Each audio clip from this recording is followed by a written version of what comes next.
რადიო ათინათის და ზუგდიდის ისტორიულ-არქიტექტურული მუზეუმის ერთობლივი გადაცემა დადიანების სასახლეთა საგანძური.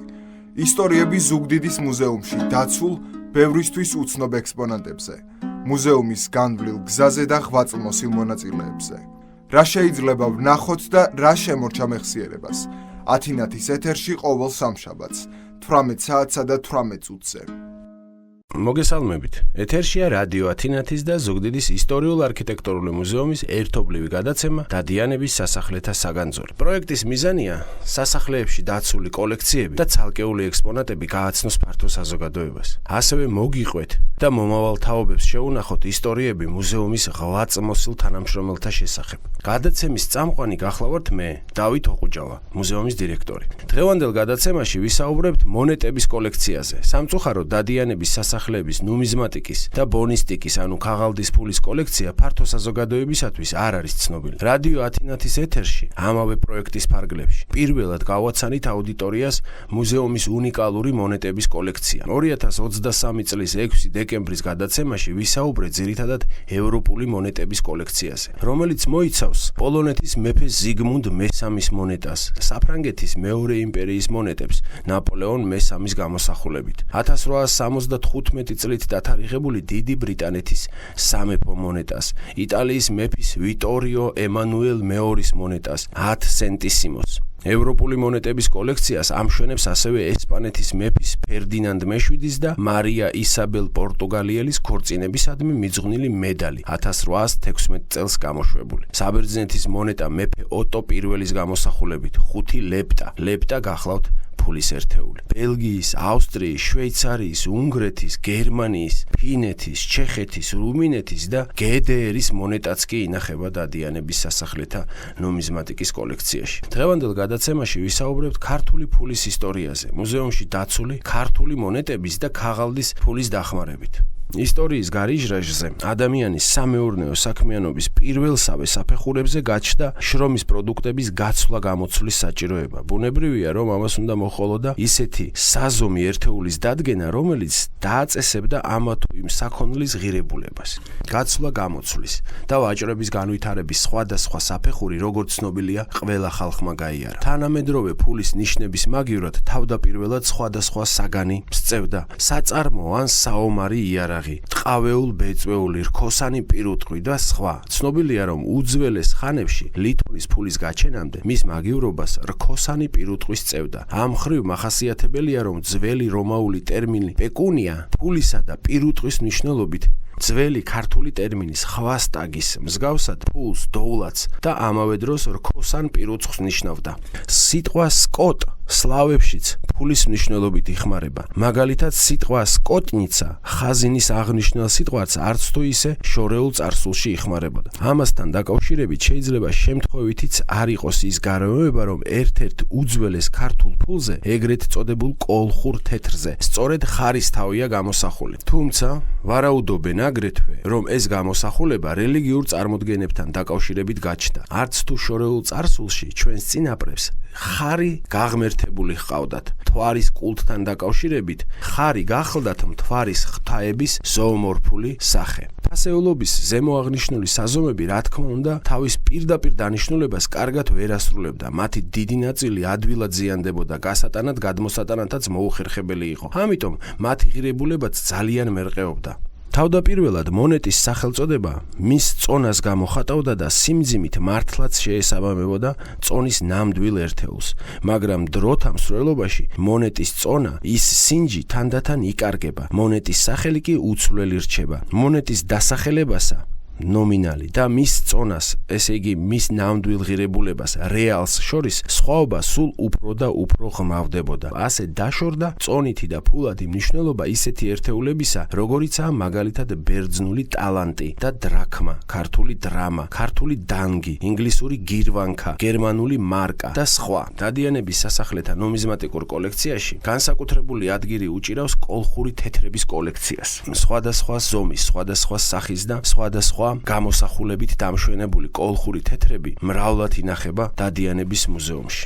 კოლხეთის სამეფო სამონეტო საქმის ერთ-ერთი უძველესი კერაა მსოფლიოში. აქ ძველ წელთაღრიცხვით მე-6 საუკუნეში იწყება ფულის მიმოქცევა და ვერცხლის მონეტების მოჭრა. ეს უძველესი მონეტები კოლხური თეთრის სახელით არის ცნობილი. კოლხური ფული დამზადებულია მაღალ მხატვრულ დონეზე, რითაც იგი ტოლს არ უდებს იმდროინდელი ცივილიზებული სამყაროს მოწინავე ქვეყნების ნუმიზმატიკურ ძეგლებს და სტილისტურად ემსგავსება კიდეც მათ. კოლხური მონეტების ადრეული ცალები სტილითა და ტექნიკური თვალსაზრისით განსაკუთრებულ მსგავსებას ავლენენ ძველ წელთაღრიცხვით მე-6 საუკუნის ბერძნულ, კერძოდ მილეტურ მონეტებთან. დღეისათვის დაბეჯითებით ვერ ვიტყვით კონკრეტულად სად იჭრებოდა კოლხური თეთრი. კოლხეთის რომელიმე შავი ზღვისპირა ქალაქში, მაგალითად ბერძნების მიერ დაარსებულ ფაზისში, დღევანდელი ფოთი, თუ სადმე სხვაგან ქვეყნის სიღრმეში, სამეფო ზარაფხანაში, მაგალითად ანტიკური პერიოდისთვის დაწინაურებულ პოლიტიკურ ცენტრ ვანში. ბოლომდე გარკვეულია მხოლოდ შემდეგი: ეს ფულადი ნიშნები კოლხეთისთვის იჭრებოდა და ძირითადად დასავლეთ საქართველოს ტერიტორიაზე გამოიყენებოდა. კოლხური თეთრის მსხვილი ნომინალები ძალიან იშვიათ მონეტათა ჯგუფს განეკუთვნება. ტეტრადრაქმა სულ 3 ცალია ცნობილი. პირველი ტიპის დიდრაქმა 9 ცალია, მეორე ტიპის დიდრაქმა 7 ცალი, მესამე ტიპის დიდრაქმა კი 1 ცალი. დიდრაქმების წონა მერყეობს 8-დან 11 გრამებს შორის. პირველი ტიპის ნახევარდრაქმიანი ტრიობოლი სულ 4 ცალია აღმოჩენილი. განსაკუთრებული სიმრავლით გამოირჩევა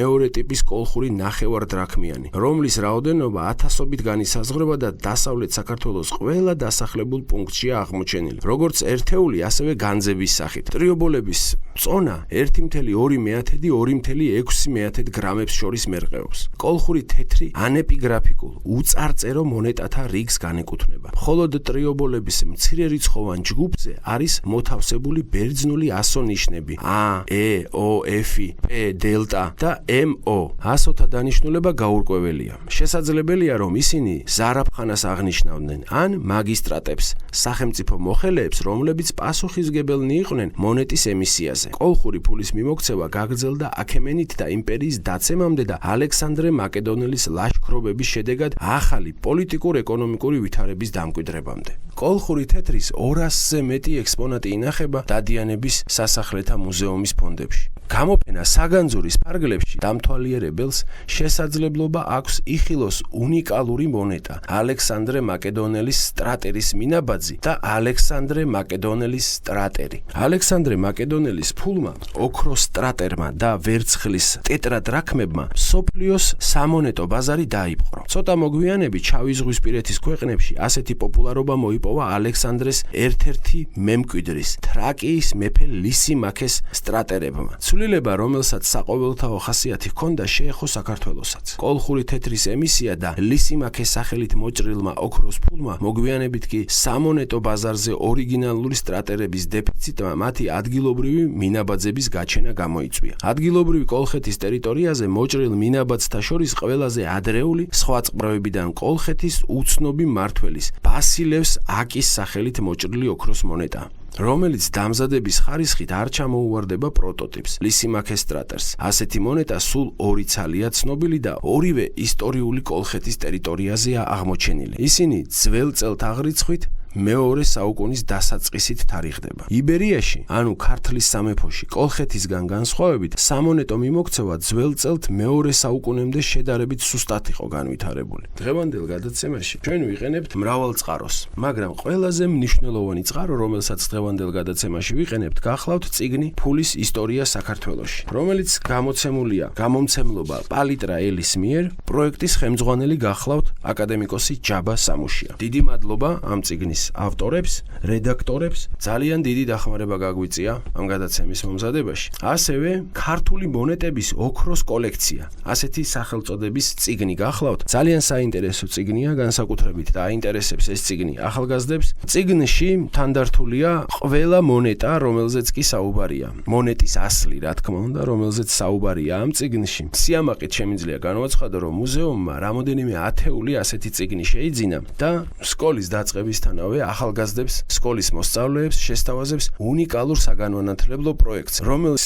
დასწრების შემდეგ გაეცნობიან საქართველოს ფულის ისტორიას. უნიკალურ საგანმანათლებლო პროექტს, რომლის მთავარი მიზანი იქნება ჩვენს ახალგაზრდა მსმენელს გავაცნოთ საქართველოს ფულის ისტორია, მისი განვითარება, ხელშესახები გავხადოთ მათთვის ისტორია. ერთ-ერთი უნიკალური მონეტა, რომელიც დადიანების სასახლეთა მუზეუმში არის დაცული, გახლავთ თამარ მეფის მონეტა. მონეტა, რომელსაც არაწესიერ მონეტასაც უწოდებენ, სპილენძისაა. აქვს ოვალური ფორმა, თამარის ხელთრთვა და ქართული ზედწერილი. სახელით ღვთისაითა იქნა ჭედაი ვერცხლისი ამის ქრონიკოსსა 407. არაბული ზედწერილი დედოფალი, დიდებული მშვენება ქვეყნისა და სარწმუნოებისა, თამარ ასული გიორგისა, მესიის თაყვანისცემელი, ღმერთის სახელით მოიჭრა ეს დირმეხი 583 წელს. 1184 წელს გარდაიცვალა მეფე გიორგი მესამე და მთელი ძალაუფლება თამარის ხელში გადავიდა. ეს პირველი შემთხვევა იყო საქართველოში და თელ ახლო აღმოსავლეთში, როცა სამეფო ტახტზე ქალი ავიდა. იმიერიდან თამარი მოიხსენიება საქართველოს